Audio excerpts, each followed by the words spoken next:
Welcome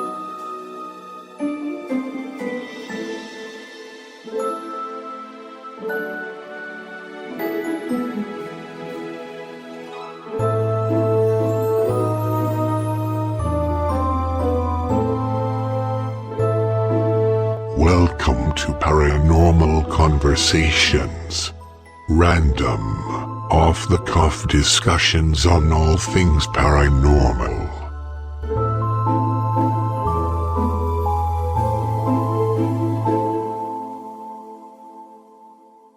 Hey, Kelly, this is our 4th episode of Paranormal Conversations. It sure is. This was a lot of fun. This is a podcast that you and I have really gotten into, the Necronomicast, of course, a hat tip to H.P. Lovecraft. And Brian has such an amazing voice. We think you guys are really going to enjoy what we talk about here. Yeah, he was a kick. I really enjoyed interviewing him. The Necronomicast podcast has been around for more than a decade and has featured some of the most well-known people in the paranormal field and the horror genre. Topics include everything from cryptids to hauntings to true crime and beyond. Brian Corey took over main host duties in 2020, and he's brought a wonderfully inquisitive mind to the microphone. He doesn't just interview people, he embarks on conversations and encourages his guests to share more about themselves on a personal level. He makes the journey into darkness seem safe and, above all, interesting. Please welcome Brian Corey of the Necronomicast. Wow, that's a great intro. Hey, Brian, how are you doing today? I'm great. How are you guys? So nice to meet you guys, and what a pleasure to be on your show. Well, we absolutely adore your podcast, and it's very cool to be able to put a face to the voice, I guess you could say. Likewise. Well, I touched a little bit on the Necronomicast there, but can you tell the listeners a little bit more about it, how it got started and all that good stuff? Oh, yeah. You bet. When podcasting started taking hold around the country, one of the earlier pioneers of it in the Midwest and Omaha specifically was a guy named Wayne Brecky. And him and his friend Tim Welch wanted to have a podcast about horror movies and their love of them and kind of welcome people from the horror industry onto the show to talk about things like that. And that was how the Necronomicast was born. Tim and Wayne hosted that for a number of years. And then Wayne kind of rebooted it without Tim has a million things that he does. And so Tim and Wayne kind of parted ways, friendship intact. And they had a bunch of their friends come on to be guest hosts. And then I was a guest and things clicked. And then I was a co-host, producer. And then a couple years ago, I was looking to do what I'm doing now on the Necronomicast. So I was going to start my own podcast, and Wayne and his wife and the other guys, we just kind of decided that I would just take it over and rebrand it as my own thing. And because it had a nice history and didn't need to start from scratch, it was just kind of a continuation of what I kind of started introducing to listeners like 2014, 15, 16. Very cool. Yeah. Yeah, awesome. And I wanted to ask you, this is something that we often ask some of our interviewees. What got you interested in the quote unquote weird stuff? Oh, man. When did it start? When did it start? Here's a funny thing about me, and longtime listeners of my show know this about me, but my parents were a lot older than other kids' parents. My dad was 70 when I was born, and my mom was 40. So I was kind of an old soul, and I watched a lot of old different kind of TV shows and different movies and had different books and things around the house. It's kind of like living with grandma and grandpa kind of, but they were your mom and dad, and I was an only child. So there was always true crime books, and there were shows on TV all the time. My parents watched In Search Of. I'm sure everybody says they got... But of course. We're that age too, yes. Right. Sure. So, but how... I remember seeing the Patterson-Gimlin film for the first time and falling in love with cryptids. And then I was scared by ghosts, and I'd read, books and pamphlets and different things from historical places that we'd go on vacation, just always reading about the Old West and ghosts were always part of the history of where we went on vacation. And it's just so fascinating to me. So I love the old fashioned ghost story. And I also like all these new kind of philosophies and theories that are coming out about the paranormal. It's just really just a strange set of interests that I have. But Not strange to us, not at all. No, or our listeners. I know, but a lot of my friends that aren't into that as much, they're just like, Brian, you just seem so normal. I'm like, well, I think it's pretty normal. So when it comes to a ghost, we love to ask people this question too. And you can define it however you want. I mean, what do you think a ghost is? Theories on that. Oh boy. If you would have asked me 2 years ago what I thought a ghost was, 5 years ago, I mean, like all these answers would have been different. Today, I'm just, and pendulum will probably swing with my opinion. But right now, I think about the billions of people that have lived on the planet throughout history and how unique everybody is and how different everybody is and how special each life is, that there's probably a billion definitions of what a ghost is. And there's probably a billion different kinds of hauntings. I don't think it's always a sad soul that's can't move on, but there's probably a lot of them that are. Right now, I'm into reading lots of stuff by Lloyd Auerbach, and a great book I'm reading right now by Deborah Blum called Ghost Hunters. It explores the psychical side of what a ghost could be, and not so much like a physical manifestation out in front of your face, but like how we're all in tune with each other psychically and how we don't know how the brain communicates to other human beings. So a ghost could be a traditional kind of spirit that persists after bodily death, or a ghost could be something to me like psychic, like a psychic link, and our brains are just kind of the antenna or the receiver of some kind of higher consciousness. And I just don't know. It's just such sort of wonderful mystery about what the afterlife is or what it could be, and I think it's only hampered by our preconceived notions of what it could be. Does that answer any kind of question at all? Yeah, and I think you're very similar to where we come at this from. If people would have asked me years ago, the standard, well, it's the spirit of a deceased person. Sure. Is pretty much the standard thing, I thought. And now that we've done our own investigations, talked to so many different people, had all kinds of our own experiences, read about all these different kinds of experiences, talking about Lloyd Auerbach and some of his theories and stuff. Man. I don't think we'll ever know. Even when we get there, I think the afterlife is a process of learning things as well. Because it seems to me, you've done some investigations, is that right? Oh, sure. Yeah. You have different levels of experiences in different locations. And sometimes I think that's based on how much whatever it is you're interacting with, whether it's psychical energy or a spirit or some other whatever, cryptid maybe, interdimensional being, they learn as they go along too and have different abilities. It's like when you go into a place that nobody's ever investigated before, maybe those spirits don't know how to turn on a flashlight. And so it takes them a while to do it. Whereas you can go into some place else that's been investigated thousands of times and it's like stuff happens like this. Mm-hmm. Well, and I think a lot of times it's just going to be ever evolving. Your opinions are going to change. Your ideas are going to change. It just is going to be based upon experience. And that experience can be different 5 different times going into the same location. Oh, Kelly, that's so true. Yeah. Absolutely. Diane, you've made some great points there too.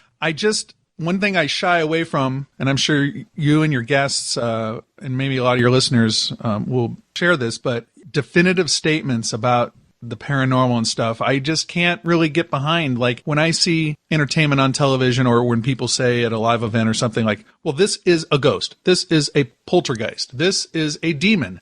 This is that. And I'm like, well, we can't. How do you know? We can't recreate this evidence in any way. It's just an experience and it just happens and we don't know why. And that's part of the mystery of it. I believe in God. And a lot of people will say, well, how can you believe in God or how does that all work? And I'm like, this paranormal stuff that we're just so drawn to, aliens, cryptids, everything, all the folklore, all the ghostly stuff. It's all part of this wonderful universe that we're all sharing together and we don't have the keys to it.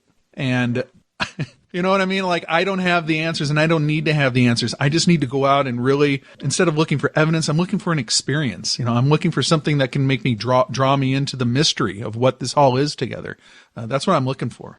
I don't remember which episode it was that I was listening to, but you made a reference, and we'll mention this sometimes too, where you'll have these people who claim to be paranormal experts. And I always laugh anytime somebody's in the paranormal field and says that they're an expert. Now, you may have more experience, but I always laugh when people say they're experts because, like you said, there's just really no definitive. It's just like we end every single episode with, is this location haunted? That's for you to decide. I don't know. I'm not going to tell you this is for sure. The experiences I had were definitely some kind of haunting or something like that because we don't really know in the end. Sure. Somebody could be like historically, like an expert on history or an expert on the folklore, or because they've done their research and they've done their reading and they've put in the time. Sure, you can be an expert in that regard. But, like I said, you can't recreate a ghostly experience in a lab. You can't be that kind of expert. You can be well read. You can be, have a certain degree of philosophy that's informed. But an expert, yeah, I shy away from that. It's fun though. Isn't this fun? It's way fun. Oh, we love it. And we'd love to hear about any experiences that you've had, because I think the other thing that's hard is a lot of people want you to scientifically prove something. And like you said, repeating this stuff with a scientific method is really impossible. And some of our most profound experiences have been personal. It's like, I saw something, I felt something, and I can't share that with anybody because it was personal. Sure. I'll give you a couple paranormal experiences that I think I've had. And like I said, I think I've had them. There might be explanations that I haven't considered, or, I'm just not intelligent enough to figure out the correlation between a certain string of events, But things that were weird to me, and I listened to your podcast, like I listened to your Fort Omaha episode, and fantastic. You guys did your research. And so, Thank you. And props for mentioning the Monster Club. We were going to ask if you'd been there because, oh my God, it's my favorite restaurant. So I'm so jealous you live there. It's so amazing. She has, I've bought her so many t-shirts. She has a different Monster Club t-shirt for every day of the week, plus some doubles because she doesn't want to wear them out. And it's true. I'm not lying. And then a couple different versions of their beer mugs, their pint glass. And when in Omaha, visit the Monster Club down there in the historic Old Market. Now, not too far from the Monster Club, there is there's a couple theaters. And when I say theater, I don't mean a movie house. I mean like a place where the symphony might perform, or an opera might perform, or a stage production might be held. We have a couple of those downtown Omaha, not too far from the Monster Club. And during COVID, during the pandemic, they were not scheduling any events there. They still had their staff intact and they were kind of working on doing online things, but the building itself was closed. So I thought, hey, what a great time to see if I can do an investigation there. So I called them up and they're like, sure. We've got some people here on staff that have had these experiences too. And I'm like, fantastic. So I got the run of this place, and I'll tell you off the air what it is. So I got the run of the place. I had it all the way from the basement, all the way up to the very, very tip top of this historic building. Every nook and cranny. They just told me, be careful on the catwalk. They're like, don't fall because there's nobody here, in the house to, get you help. So I'm like, all right, fine. No problem. So I avoided that part. But I went to this one place where they told me that a door happens to close by itself, and a lot of people have witnessed it. And I'm like, oh, that's cool. So I go into this room, and the door's propped open. It's a heavy door, no modern electrical kind of switches or anything to make the door open or close. Nothing like that. There was no magnetic door stopper, anything like that. It was just a big, heavy, old school door and a flip down doorstop. So I'm hanging out in this room. And frankly, the dirty secret about paranormal investigating is that it's boring. It's very boring sometimes. Quite true. So I'm like looking at my phone. I had two phones and a camera and a digital recorder. Two phones so I can use one to record with and one just because I needed a phone. So I'm kind of scrolling through my phone, just kind of talking and recording and listening, and the door shuts. I'm like, oh wow, that's crazy. I wasn't scared or anything because I'm like, what does this mean? So I go to the door. And I have this on video. So I open up the door, I push the door stopper down. And the floor also has a grip tape. Like if you ever rode a skateboard. Yep. Like when you stand on that so you don't slide off the wood. Yep. Okay, there's grip tape on the floor, stuck to the floor. Door stop has more friction than usual to hold it in place. So I push the door stop down. And I'm yanking on this door. I'm pulling as hard as hell as I can. Pull. I'm satisfied that the door is not going to move. So I'm like, well, maybe somebody just kind of propped it open willy-nilly days ago because there's nobody here. I sit in the room for another 20 minutes, and just when I'm just about ready to start packing it up, I hear, which is the doorstop going up, and the door starts shutting and closing. Wow. Yeah. So then I'm kind of freaked out. Oh, no, you weren't freaked out. He made you more curious. Yeah, the video, like the angle of the camera isn't so great. Like I don't have it out on YouTube for people to pick apart because I don't need validation of my haunting experience. You know what I mean? Like Sure. I know I didn't get the entire portion of the door in shot. You know, I didn't frame it like a director of photography. I just had my camera up. So I didn't put it up there because people could say, "Oh, you had a buddy hanging out in there. Or you pulled a string or something." So that's why it's not photographed well, but that totally freaked me out. And so later that day, I was in the house, like sitting, like I was watching a show, and I felt something brush up against me. That's what it felt like. I don't know if it was, maybe my shirt was caught in the seat or, you know what I mean? I'm not trying to be too definitive there, but what it felt like was somebody like brushing past me, like to get to the aisle to get out. So that's what it kind of felt like. Not like a tap on the shoulder. I wasn't punched or scratched or nothing like that. It just felt like somebody brushed up against me, like as they're walking out after the end of the play. So Sure. Interesting. yeah. And then here's another one. It's not so much ghost. It's not ghostly, but this is where I'm getting to with like paranormal and like psychical kind of stuff. I'm a musician in town, and I was playing my drum at a church. And during the church service, we were playing a song called Behold the Lamb, and it's by a guy named Marty Willett. Marty Willett is an Omaha native. He was a longtime church musician. He's retired. He lives in South or North Carolina now. Anyway, hadn't seen him in years. We're playing this song that he wrote. And I've known him for decades. I've known him forever. And while I'm playing the song, I'm thinking like, oh, I wonder how Marty's doing. My wife is in the congregation. She hears the song and she's like, oh, I wonder how Marty's doing. At that exact moment, or during the performance of that song at that church service, I got an email from Marty, time-stamped. The church service is, recorded and that's online. So I got an email from him asking me, he's like, hey, I'm in town. Let's go have lunch. And so ghostly, no. Coincidence, don't believe in them. I think it's just connected in some way, but it's so weird that psychically I'm thinking about Marty while I'm playing his music. My wife is listening to the song. She's thinking like, well, I wonder how Marty's doing. At that moment, Marty is thinking about me enough to email me and ask me to go to lunch in a couple weeks when he's in town or he's in town. Is that paranormal as a television show would describe it? Probably not. But it's just one of those things that if you got your eyes open and you're just, the psychic connectiveness of all of us, that's what's so exciting to me as I crack open all these 100-year-old books. Very powerful. Yeah. I don't know. What do you guys think of something like that? That psychical connection. it's weird, right? Yeah, we talk about synchronicity all the time on our podcast because it happens all the time. We'll have a listener who's like, oh, I was listening to this episode and I just happened to be driving right past that, or something else about the episode clicks with them.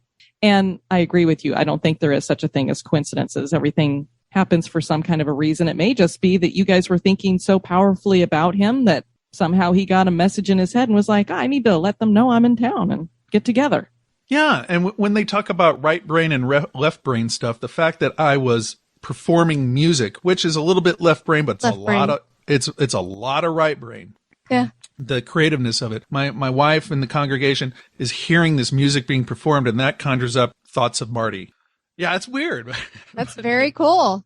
Yeah, and I saved the email. Stuff like that. Because the email's like, it was sent at 6:11. It's 5:30 mass. And then at 42 minutes, we're playing that song on the video, the streaming video that they put on YouTube, the church did. So yeah, it's pretty crazy. It's wild. So, that's the latest thing. Things happen all the time. You just got to keep your eyes open to weird and strange experiences.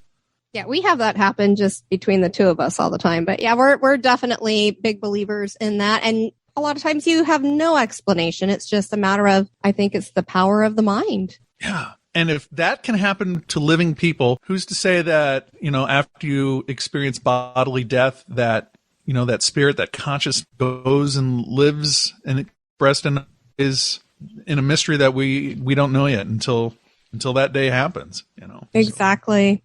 So since you first started hosting solo, have you had a favorite guest on your podcast? Yeah. Without putting you too much on the spot? I'm really trying to have a wide variety of guests. And I'm trying to skew it, especially this season. I don't know if you went through my guest list. I'm trying to skew it heavily female because in the past there hasn't been a lot of female voices on my show. So I'm really trying on that. So with that, I had a great conversation with Dr. Catherine Ramsland lately. Oh, yes. She had the true crime expert. We were talking about her book about BTK, the killer from Raider from Wichita. I really, really enjoyed talking to her. I thought that was phenomenal. Leslie Rule, the daughter of Anne Rule, the famous crime writer. Anne's a great writer in her own right, and she wrote a book called Tangled Web, which the crime took place in Omaha and Council Bluffs. So that was really so much fun, like connecting with her and picking her brain about stuff. Earlier I mentioned the Patterson Gimlin film, the Bigfoot film. I had Bob Gimlin on, and I think he's 94 now, so he's like 91 when I interviewed him. So that was, I was like shaking, like this is, and he was like, oh, shucks. And he's like the old rancher, oh, shucks, and hey, how you doing? He's so warm and such a gentleman that like my fear and my nervousness just like melted away. And then there's a guy, John E.L. Tenney was on my show early last year, and he's going to be a part of the Necronomicast live event that's coming up in October. I just like his philosophy on a lot of this paranormal stuff. And he's just so helpful, like to podcasters and people just starting out. He's just willing to talk to anybody. And I really appreciate that about him too. The humanness of the interaction and just sharing stories and having conversations, that's what I like about this podcast medium. It's so conversational rather than a lot of talk radio and stuff is so confrontational, Yes. Yeah. So you guys are in Florida right now. Is that right? Yes. Yeah, and here I am in Omaha, and we're having this great conversation. We've never met before, and we're just having a great time, just talking, and that's what I love about the podcast revolution, and it's just giving people a voice to talk and a way to share ideas. I don't know if I ever would have had the chance to talk to you guys, but here we are. We're chatting. I love it. We could have met at the Monster Club and we didn't even know it. Their chocolate shakes are out of this world. Well, I know we'll be back there. Did you go up to the record store upstairs? I don't get a think that we chance to got get up to. there. We were getting ready to go investigate. Was it Villisca at that time, or were we on the way to Squirrel Cage? Squirrel Cage Jail. So we had other things that we had to do, but we had some listeners meet up, and we all enjoyed a really awesome meal. And we got to take in, the downstairs part, and we made some purchases. Yeah. They got this no, life-size. we didn't make it up there. They just released or just unleashed or unveiled. They have a new statue there. It's a life-size Christopher Lee as Dracula statue, and it's gorgeous. It's amazing. We saw the post of it, I think, on Facebook. I think so. We follow them, of course. Yeah, of course. Yeah, it's sick. It's just so cool. I had to, as soon as I saw that, I took my youngest son down there, and I'm like, "You're stand up there next to Dracula. We're going to take your picture." So yeah, if you guys come back to Omaha, Council Bluffs area, Lincoln, I want to hook you guys up. There's some great paranormal investigators and historians here. A friend of mine, excuse me, Jamie Nestrel, she operates the Midwest Paranormal History Tours that are here. And she does like Fort Omaha. She does haunted forests. She does downtown stuff. She's fantastic. I want to hook you guys up with her. And it'd be great to meet you guys, have a shake at the Monster Club, and go hang out the Squirrel Cage or something. Yeah, that'd be a blast. We definitely plan on reinvestigating Squirrel Cage too, because we had an amazing experience there. What happened there? What didn't happen? You don't have enough time right now, but we could definitely chat at another time. Well, what I was going to say is, when you think about Omaha, Nebraska, and I mean, we are from Florida, and I grew up in Denver. So when you think of Omaha, it's like, oh, what's going on there? But when it comes to the paranormal, that area has got a lot of stuff. Like we mentioned the Squirrel Cage, there's the Villisca Axe Murder House, and then Malvern Manor. And I know that you did a show there, like recorded in Malvern Manor. And it was so much fun to listen to that, because not only was it a great guest that you had, but every so often you guys would go, "Did you hear that?" And you could hear that you both would like be turning around. It happened like 3 or 4 times, and you could hear the sound in the background. And it's like, they're the only 2 people in this building. Yeah, that place is not a joke. It's and the guy that runs the place, Josh Hurd. He's great. he's great and he's totally honest. And you know what I mean? You're not walking into a place that you have to worry about the integrity of an investigation. I mean, he presents it, the history of the place accurately and confidently.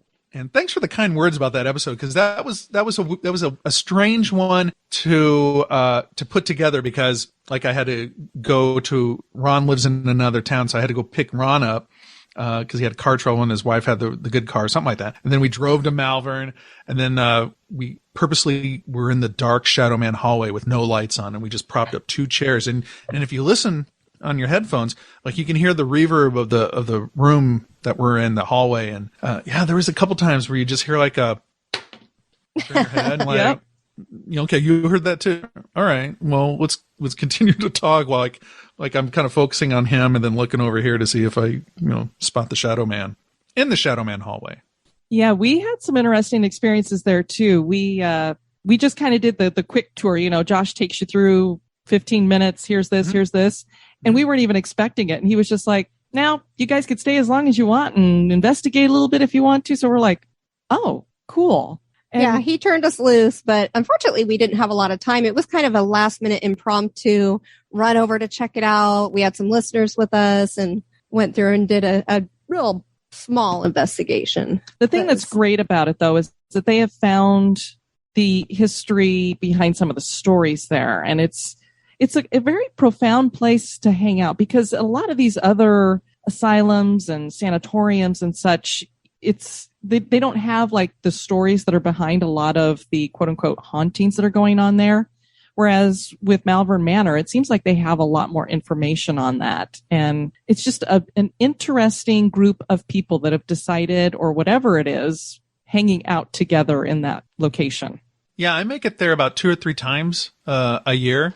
And like during my kids' spring break, I took them to go check it out. And then we got giant ice cream cones at the cafe that's right in front of the place. But yeah, there's a great book that they put together. And I'm sure if you go to the Malvern Manor website, you can get it there. But it's called We Are Malvern Manor, and it's a history of the place. But they also went through and documented like every person that passed away there. So if your listeners aren't familiar with that history, read up on the Malvern Manor and the different versions of that building. It was multi-use facility for from a hotel all the way to a nursing home kind of a place, just over the course of its history. And they did some painstaking work, like to put together everybody that passed away there. And they went through the real records. I mean, it's not folklore or funny history. I mean, here's this person's name, and we can document all this stuff. And it's really quite interesting. It's great. Yeah, it's a place with a lot of integrity. You know what I'm saying? Yes, I agree. So you dip a little bit into the horror genre on your podcast. So since we talk about a lot of haunted locations, are there any specific haunted house type movies that are your favorites? Oh, sure. Everybody says The Changeling, and that's a classic. I have to give a shout out to my friend Doug who hit me to that. I saw it a long time ago, and then he was such a big fan of it that I bought it again and watched it. I'm like, oh yeah, this is fantastic. I forgot how good it was. 1981's A Ghost Story with Fred Astaire. And do you guys remember that one? Yes. Yeah, that's such an old school creep show. That's great. Of course, Poltergeist. The Conjuring movies are great. They're a lot of fun. And then the one that Casey Affleck made, I think it's called just Ghost Story from like 2017. I haven't seen that one yet. Ooh, it's super interesting. We'll have to check it out. We'll have to rewatch it. I think that we did actually see it. I liked it. Well, maybe not. Maybe I saw it. She didn't. Talk about like psychical connections in this movie and ghosts that time travel. I mean, it's pretty heavy. And it's so simple of a story too. So yeah, those are my favorites right now. But I grew up like with the monster movies. Like Jaws is my all-time favorite movie. And so coming up July 4th weekend, I dragged the kids down to the basement. I'm like, you guys are going to watch Jaws with me. So that happens every year around here. So yeah, Jaws is my favorite horror movie, and my favorite franchise though has to be Friday the 13th. So okay, I lean more towards the Halloween, but that's fine. No disrespect. No duking it out, you two. I mean, the horror genre is just a lot of fun because it's like anything goes, and I think it has really gained a lot of popularity and respect nowadays than what it used to have. Oh, sure. And what a great time. Like, I really came of age in the 80s. I was born in 74. So when I was 10 in 84, Ghostbusters came out and Friday the 13th, the final chapter. And I remember being a little kid and watching Friday the 13th part 3 over the course of a month because I was so scared when it was on HBO. Like, I was so scared. I went downstairs and watched like 10 minutes of it in the middle of the night and then had to go up, So it took me a whole month to watch it. So Yeah. I just think like the 80s and were such a great time for horror because of the great franchises and the all the advancements that were made in practical special effects with like Tom Savini and got Kevin Yeager and guys like Stan Winston. So yeah, Necronomicast, it's movies and true crime and paranormal, and I even if it doesn't fit in there, I find it a way to justify it for the listeners. Very cool. It's my Brian, show. I'll do what I want. Exactly. That's right. That's the way it goes, right? Brian, thank you so much for joining us. Let the listeners know a little bit more about your event that's coming up here in October and where they can find out more about you and the podcast. Oh boy, thanks for that. Thanks for reminding me. So I decided, let's go crazy this year. Sometimes there's not a lot of like paranormal events around here in the Midwest, so I decided to make my own. So the Necronomicast proudly presents Historic Haunted Heartland. It's going to be a night of true paranormal stories told by, there's that word again, experts in the field. Jamie Nestrel, who I mentioned earlier, she's going to give the first kind of talk about the haunted history of Omaha and Nebraska. After her will be Johnny Hauser, who's the longtime caretaker of the Villisca Axe Murder House. He's going to talk about the history of the town, the murders, and the haunting that's happened after that. And then after a brief intermission, because there's a cash bar, everybody, John E.L. Tenney is going to come in from Michigan, and he's going to deliver one of his signature weird lectures. And if you haven't heard John Tenney talk, he's just a master storyteller. I don't demean him when I say there's a lot of stand-up comedy in it, because the guy's just funny. He knows how to work a room, and his stories are incredible, and he knows how to craft a story. So I'm super excited about flying him in for this. So we're going to have the local stories, the regional stories, and then kind of the weird of our world with John. So that's happening Saturday, October 8th at the Benson Theater in Omaha. Tickets, if you're in the Midwest and you want to come, tickets will be on sale this summer. Necronomicast.com. There's a tab on there about the live event. So I'm super excited about that. Hopefully I don't lose my shirt on it. I think we'll sell out at the Benson Theater. I'm feeling very confident about that. I have had a lot of interest, and it's just going to be a lot of fun in October. In Omaha, the weather's beautiful in October. It's just those beautiful October nights, and it should be a fun, spooky event. I was going to ask, because that is north, and, north gets a little bit chilly, so. This one, I don't know. She needs a parka when it's like 65. You can roast in Omaha in October too. I mean, there's been 90-degree days for sure. I mean, but I'm telling you right now, I'm just thinking, I'm using my psychic powers. It's going to be a beautiful night, and everybody should come down and check out the historic haunted Heartland here at the Benson Theater in Omaha. Very cool. And where can they find your podcast? You can find it at Apple Podcasts and Spotify. And I ask your listeners if they would be so kind, checking out the Necronomicast, if they would leave a review at iTunes or at Spotify. You can do that now. Leave some stars, how many stars you can afford, whatever you want to give it on a review. But yeah, Apple Podcast and Spotify, every place you go. Got a fledgling little YouTube channel where I put all the episodes and some fun stuff once in a while. But yeah, everywhere you listen to History Goes Bump, these paranormal conversations, you can find the Necronomicast. And I really just, I think we talked about this maybe before we started rolling tape, but I'm just so appreciative when people find the show and listen to it and tell me that they enjoy it or they really found something interesting out of it. So it's just, I just appreciate people's generosity of time and listening to the show and giving it a chance. Well, thanks again, Brian, for joining us, and good luck to your son in his game. Yeah, good luck at the baseball game. I'm looking forward to it. Play ball. And thank you so much for joining us today. We certainly appreciate you coming on. Kelly, that was a lot of fun. Something that I didn't get to say while we were doing the interview is Brian had mentioned that a couple of his favorite interviews were with Dr. Catherine Ramsland and Leslie Rule. And we got into talking about something else, so I didn't get to bring it up again. But I was going to say, not only do I think it's really cool that you've had both those women on, and they're really known in the true crime genre and stuff, but they're both ghost people too. They both have written books about ghosts. And as a matter of fact, the only book that I have by Leslie Rule is Ghosts Among Us. So I was like, wow, that's so cool. Yeah, I love it when there's that crossover. Also, one of the haunted house stories that he says that he really likes, it's one of my favorite too, is The Changeling with George C. Scott. And I also didn't get a chance to throw this in because we were talking about other stuff too. But The Changeling was based on a true story about a house in downtown Denver that was right along Cheeseman Park. Very cool. And we've talked about Cheeseman Park in our Haunted Cemeteries episode. I don't remember which one, but that whole area around there is very haunted. So it's not surprising to have a haunted house there. Too bad you didn't get to investigate when you lived there. I know. There are so many cool places that I could have done. We'll eventually have to go back and I can show you where I used to live and all that good stuff. Most definitely. And I also wanted to point out, he was talking about his event that's coming up in October, and that's in 2022. Yes, indeed. And I'm sure we have some local listeners in that area that are going to be jumping all over it. Yeah, I mean, I was crunching some numbers because we wanted to go up near my sister's place in October, but I don't think we're going to have the time to do that. Ah, boo hiss. Yeah, because it just takes us, a couple of days to drive up there. If we did the flying thing, but it's a pretty quick turnaround too. Right. I want to thank you guys for joining us for this conversation. I've been your host, Diane. And this has been Kelly. You take care now. Bye-bye.